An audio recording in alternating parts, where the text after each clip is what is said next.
Oh, this is crazy. Just when you thought you'd heard enough about Elon Musk because he's finally leaving the government, we got bombshell new reporting today from the New York Times that we'll dive into a little later in the video. But one thing that came out of that reporting was about Elon Musk's drug use, which we're also going to dive into. And apparently, at one point, Elon used so much ketamine, he couldn't pee right. So how does that even work, and how much ketamine do you need to use to become I Can't Pee Elon Musk? We're about to find out, so buckle up, drop a like, subscribe, and let's dive in. First, let's talk about Elon's drug use, because it was a lot more than ketamine, right? Insiders, according to the Daily Beast, spilled that Musk's frenzied drug use at Trump's side included ketamine, ecstasy, magic mushrooms, and Adderall among the cocktails of drugs the billionaire was using. Now, the K stuff we kind of knew about, right? Here he is tweaking out a little bit at President Trump's inauguration. I mean, that just doesn't look like natural movement. I know he's a weird guy, but I mean, look at those eyes. Did you just see that? He's like a leopard or a chameleon or something. This was another big one when he was at a dinner in Bedminster and he was just like playing with his toys. People were saying that he was on something here. I mean, to me, that just looks like a man-child, but you know, based on the reporting we're about to see, I wouldn't doubt it at this point. And before we get to the biggest tweaker moment that was going viral just last month, which actually adds to something we'll talk about later, here he is talking to Don Lemon. You might have seen this clip already, where he admits that he uses ketamine to help him with his depression, which he phrases very weirdly. Take a listen. So when you're doing this, are you sober when you do it? Almost always, Are you yes. under the influence of anything? No, I don't drink. I don't really. No. So you got no drink, no smoke, no nothing. I mean, you smoke pot with Rogan. I had one puff. Yeah. I think anyone who smokes pot can tell I don't know how to smoke pot. But you've admitted that you have a ketamine prescription. Yeah. What's that for? Well, I mean, it's pretty private to ask somebody about a medical prescription, you know. But it's something I'd say, like, there are times when I have sort of I don't know, like a negative chemical state in my brain, like depression, I guess, you know, is or like depression that's not linked to any negative news, and then ketamine is helpful for getting one out of a negative frame of mind. It's super weird phrasing, but it's kind of hard to make people believe you're only using it for your mental health when this video was caught just last month. Irreversible might be a better word. But where do you think it failed, and where do you think, like, what lessons have you learned that you know you're not going to be making on Starship?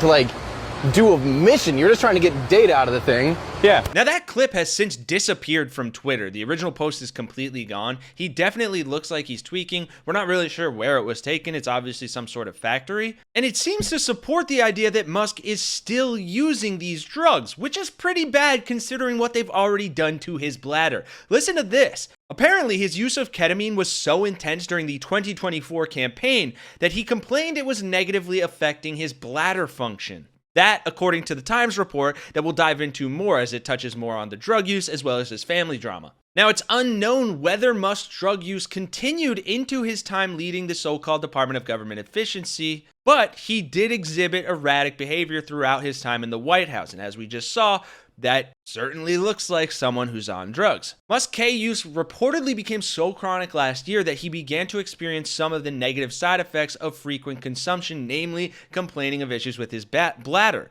Studies have shown that frequent recreational ketamine use can lead to a condition known as ketamine-induced cystitis, or inflammation of the bladder and urinary tract. A report published by the National Institute of Health states that common KIC-related problems are urinary pain and discomfort, bladder epithelial barrier damage, reduced bladder storage, and increased pressure, ureter stenosis, and kidney failure. But on top of that, it becomes a vicious cycle when KIC patients attempt to manage their urinary pain with increased ketamine use. So Can't Pee Elon Musk was having trouble going to the bathroom and may have used more ketamine in order to deal with that pain thus leading to this negative feedback loop of making his pee problems worse. And we all thought Trump had pee problems. I mean, geez, maybe that's why Elon was so mad and blew up at the other Trump advisor in their screaming match in the White House. I'm so curious to hear your thoughts about that, so let me know down in those comments below, and drop a like and subscribe if you haven't already, if you're enjoying the video. But we have so much more to talk about here, right? Because the reporting also found that Musk is said to have carried around a box with him,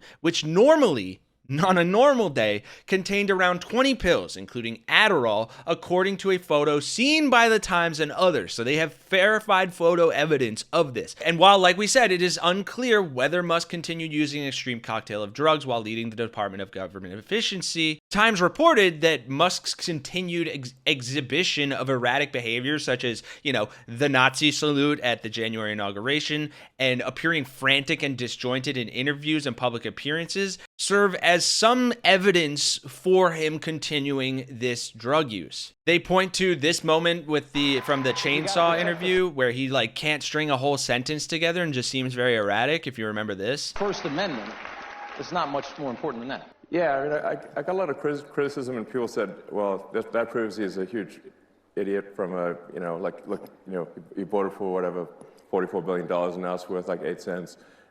Which, I mean, that kind of just sounds like how Elon talks as well. But even way back when, remember when he told the New York Times press event and told everyone to go F themselves? But apparently most of the drug use came at a very tumultuous time in Elon's life, right? He was dealing with a bunch of personal issues. One of his former partners, Claire Boucher, the musician known as Grimes, was fighting with Musk over their 5-year-old son, known as X to the Z Y Exim.